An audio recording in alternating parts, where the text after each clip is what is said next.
Good morning, listener. Welcome to Voices of Change on Breakfast Show, Coal City 929 FM, Radio Nigeria, Enugu.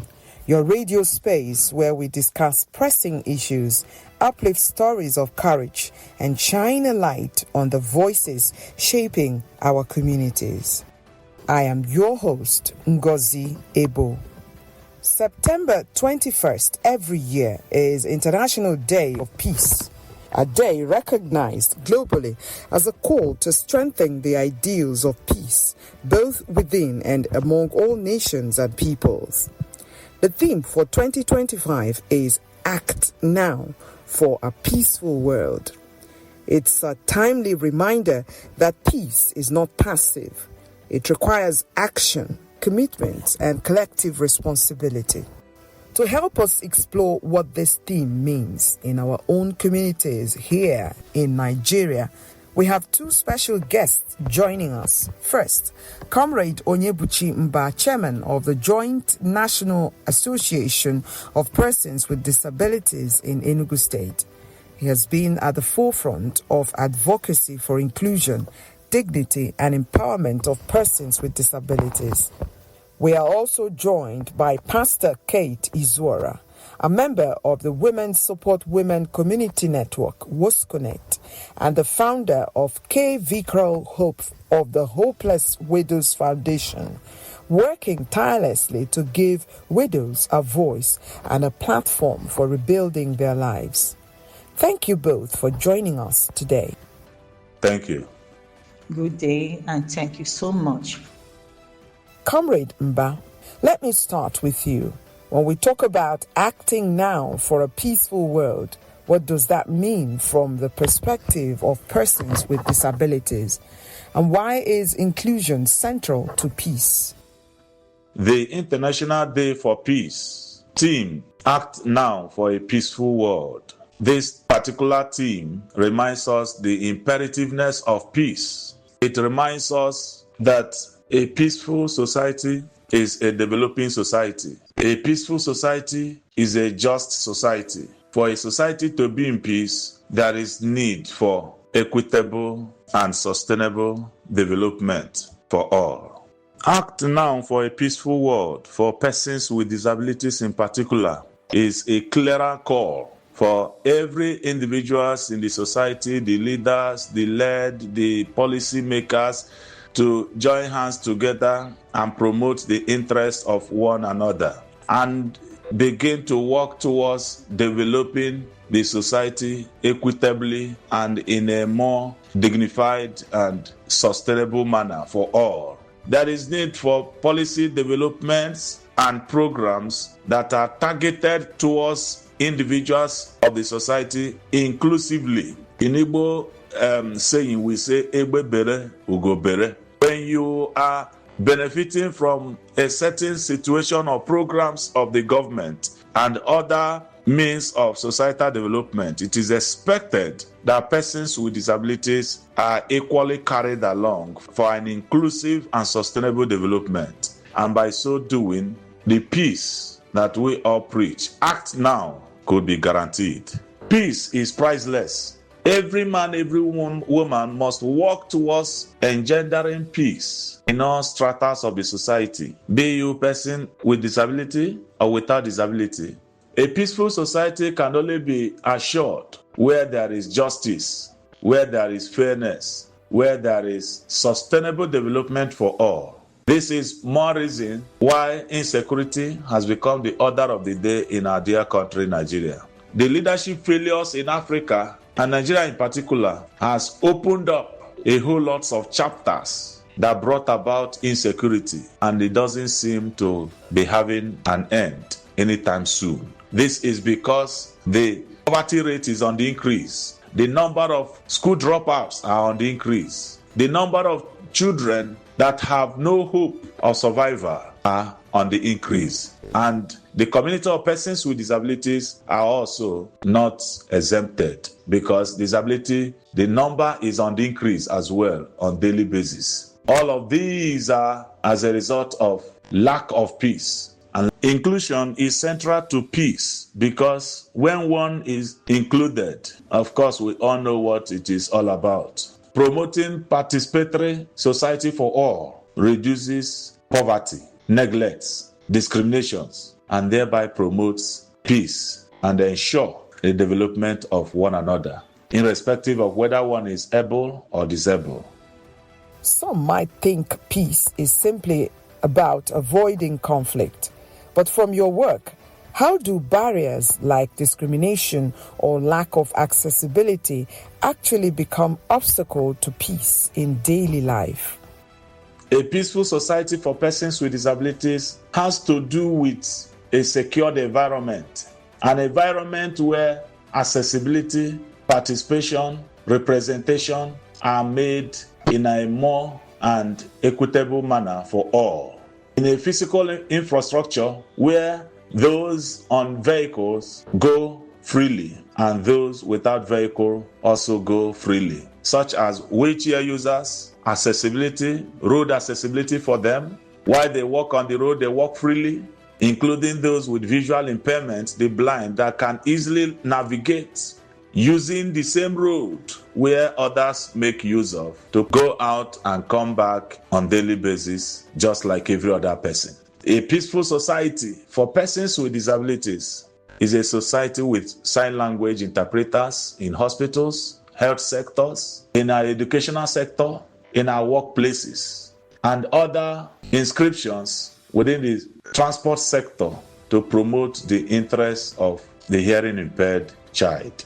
It is a society that guarantees the empowerment of every disabled child, a society that speaks to the dignity of man. These are areas of peaceful society for persons with disabilities. For persons with disabilities in particular, ensuring equitable and societal development for all around. In infrastructural development, like I said, ab initio, building of roads that are accessible for all. Building transportation sector that is accessible for all, e.g., like the CNG buses recently launched by Enugu State government. Its accessibility for all, including persons with disabilities, speaks the peace of this special community. Pastor Kate, you have dedicated your work to supporting widows and as well as strengthening women's voices through WOSCONET. How does empowering women contribute to building a peaceful society? Honestly, I must say that empowering women is a crucial step towards building a peaceful society. When women are empowered, they become agents of positive change in their communities. And here are some contributions empowering women contribute to peace. Firstly, we have economic growth and stability. Empowered women contribute to the economy, reducing poverty and increasing financial stability. Financial stability leads to reduced stress and anxiety, creating a more peaceful environment. You must agree with me to that. Then we have social progress and equality. In empowering women, it promotes social progress, equality, and human rights. It helps also to break down harmful stereotypes and biases, fostering a culture of mutual respect and understanding. Then we have community development. In community development, empowered women are more likely to invest in their families and communities. Again, this investment leads to improved education, healthcare, and overall well-being.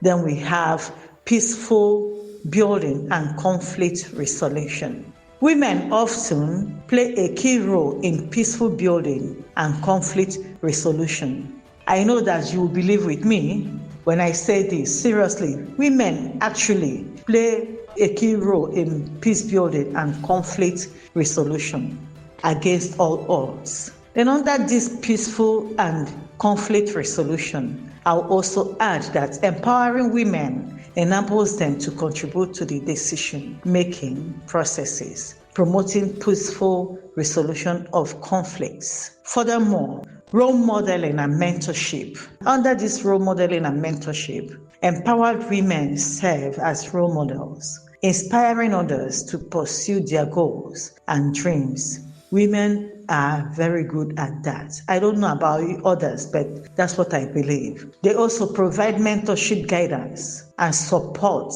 helping others navigate challenges. By empowering women, you will agree with me that we can create a ripple effect of positive change, leading to a more peaceful and prosperous society.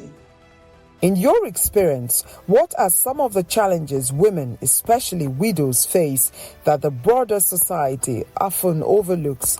And how do these challenges connect to peace and stability in communities?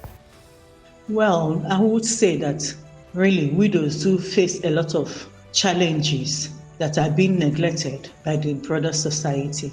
And when I talk about these challenges that widows face, we talk about the economic challenges, and under these economic challenges, we're talking about the poverty, the limited access to education, health care, and employment opportunities, and as well as lack of control over finances and property. Widows often struggle to meet basic needs, support their children, and escape poverty cycles. Then secondly, we talk about the social challenges.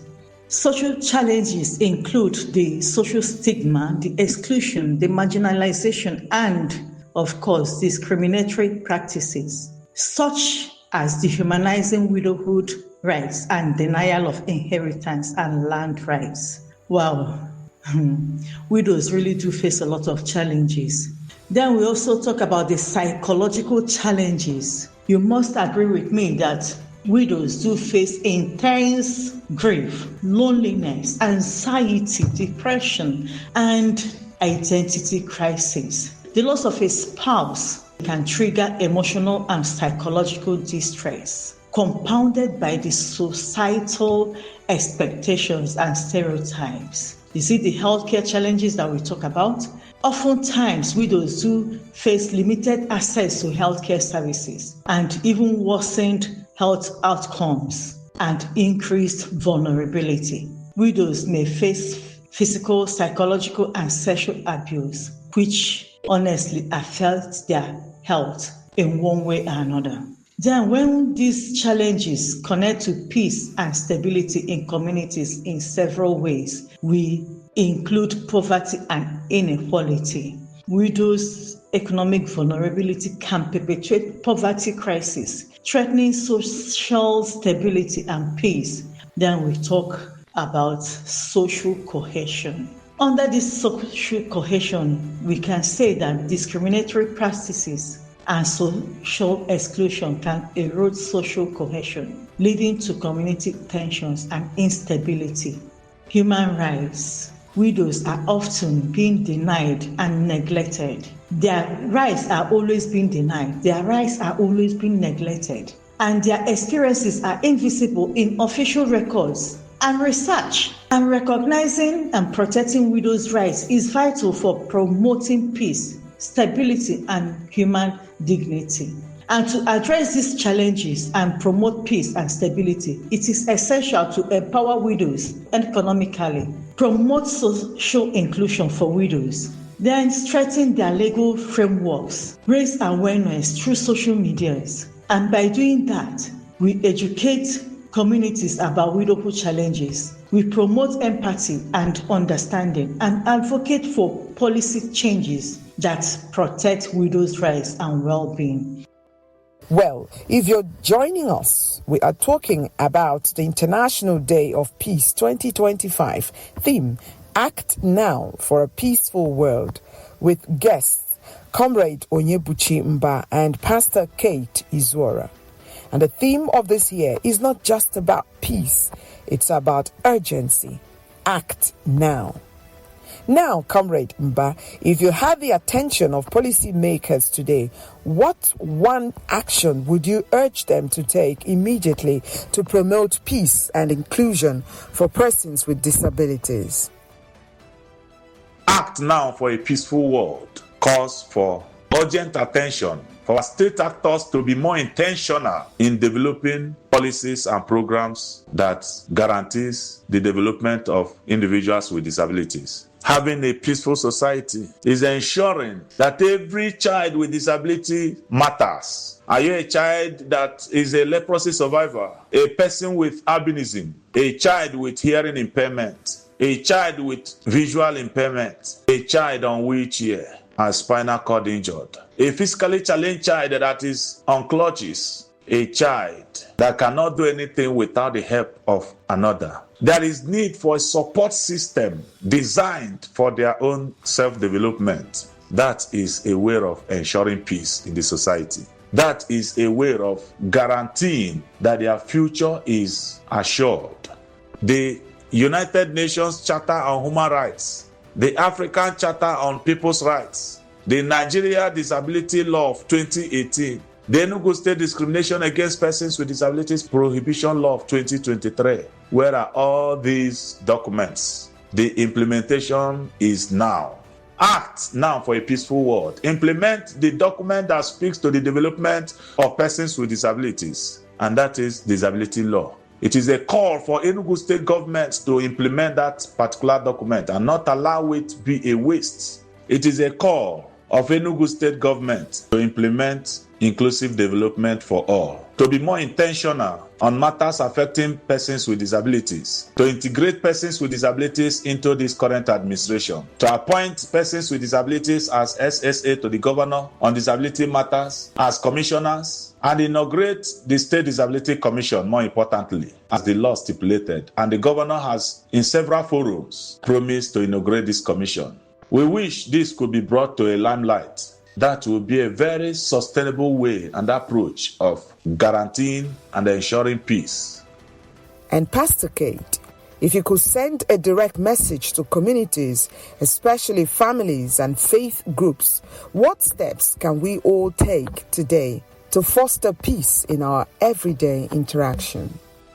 Well, if I could send a direct message to communities, especially families and faith groups, the steps that we can take starting today to foster peace in our everyday interactions may include practicing of active listening. By so doing, we help to ease off tension and build trust amongst ourselves. Then we can also use non-violent communication, because when we frame our feelings with I statement and ask open-ended, questions and reflect on what the other person is saying, this approach honestly emphasizes personal responsibility and empathy. Then we also have to learn how to show empathy. We have to learn how to put ourselves in someone else's shoes and demonstrate understanding. Empathy reduces conflicts and improves relationships. And when we show empathy and when conflicts are being reduced, seriously, relationships between people, communities will really be improved. Then we also have to learn how to create spaces for dialogue. It helps to stop violence. It helps to build a peaceful relationship between people and communities. And these established guidelines for discussions, helps to, create a kind of respect and safety to share one's perspectives. By so doing, we are fostering a peaceful relationships amongst people or communities. We also have to learn how to encourage open discussions. When we encourage open discussions, we are actually providing space where individuals can listen and learn from each other. This will help in promoting understanding over conflicts. Then when we talk about promoting peace in communities, what are we saying? What are we talking about? We are talking about how to support local peace groups, because I know that there are some groups in some communities that are mainly formed for peacemaking. So we have to learn how to support these local peace groups in the communities. And this will help to prevent violence and build trust amongst each other. We also have to learn how to connect across communities. We don't have to, try to build peace just within ourselves, within one community. Let us strive harder to, extend this peacemaking, building of good relationships outside our own various communities to other communities. That way, there will be a mutual understanding and, of course, peaceful relationship amongst others. Last but not the least, we have to learn how to advocate for equal rights, because most times where there is, gender inequality, it really brings about conflicts. But when we support equality, it helps to reduce societal conflicts and report discrimination using local systems. Then finally, we are talking about personal practices for peace, how to be mindful and meditate, because it will help our mental state. When the mental state is calm, there is every tendency that there will be reduced conflicts, both in our homes and in our societies at large. Both of you represent groups who have often been marginalized. Persons with disabilities, widows, and women. Yet your work shows that peace comes alive when these groups are not just seen but heard, respected, and empowered. As we mark this International Day of Peace, could you share a short message of hope and a call to action for our listeners? Comrade Mba. The community of persons with disabilities in Enugu State is not enjoying peace today, presently. We have never enjoyed peace, and we are not still enjoying peace. But it is our hope that we shall enjoy peace. Therefore, I use this opportunity of International Day of Peace to call on Enugu State government to please, as a matter of urgency, look into the plights of persons with disabilities. As we speak, many of them that worked under the Enugu State Civil Service and retired died out of no one caring for them. Many of them have not been paid their gratuities. Many of them have not received their pensions. Many of those, the younger ones that are graduates today, are unemployed. Over 100 of them, I have the data. I have the data of them with me. The community of persons with disabilities in Enugu State cries out to our dear governor to, as a matter of empathy and compassion, implement the Enugu State Disability Law by inaugurating the State Disability Commission as promised. This law was passed in April 2023 by the State House of Assembly, signed into law in the same year by the immediate past governor, awaiting implementation. It is only by the implementation of this law that will guarantee the peace of persons with disabilities. We wish and pray and call on the state government, state actors across local government levels to lead by ensuring inclusive society for all. Bring in persons with disabilities close to you. Accommodate them in your leadership. Appoint them into different positions in government. Promote their interests. Allow them demonstrate what they can do for the peaceful and just society is not negotiable. It is for all of us to work together and ensure that our society is in peace, our communities are in peace, and our relationships are also in peace. Pastor Kate. As we mark this year's International Day of Peace, I just have a little message of hope to give to everyone out there. Let us strive to hold on to hope. Hope that together we can create a world where everyone can live in harmony, in respect and understanding. Hope that our differences can become our strengths, not sources of conflict. Hope that we can be the change we wish to see in the world today. Then call to action. Let us take action today to build a more peaceful world. Start with small acts of kindness. Listen to someone who needs to be heard and stand up for justice and equality. Together, I believe we can make a difference. Let's choose peace and let's work towards a brighter future for all. Where there is peace, there is success. And I believe that where there is success, there is a stable society. Thank you so much, Comrade Onyebuchi Mba, Chairman, Joint National Association of Persons with Disabilities, Enugu State. and Pastor Kate Izuorah, member, Women Support Women Community Network, WOSCONET, and founder, Kayvicray Hope of the Hopeless Widows Foundation, for your insights, your passion, and for reminding us that peace begins where inclusion, justice, and compassion meet. Thank you, and God bless your day. Thank you, and God bless you. To our listener, let's remember, peace isn't a distant dream. It's something we build with our choices every day in our homes, our streets, our schools, and our workplaces. The time to act is now. Stay tuned, stay hopeful, and may peace guide our actions today and always. All right. That's it on Breakfast Show, Coal City 929 FM, Radio Nigeria, Enugu. Producers, Jude Obu, Anayo Egerue, Supervisor, General Manager, Coal City 929 FM, Kate Nebo, Executive Producer, Zone Director, Radio Nigeria, Enugu National Station, Dr. Ikechukwu Eze. I am your presenter, Ngozi Ebo.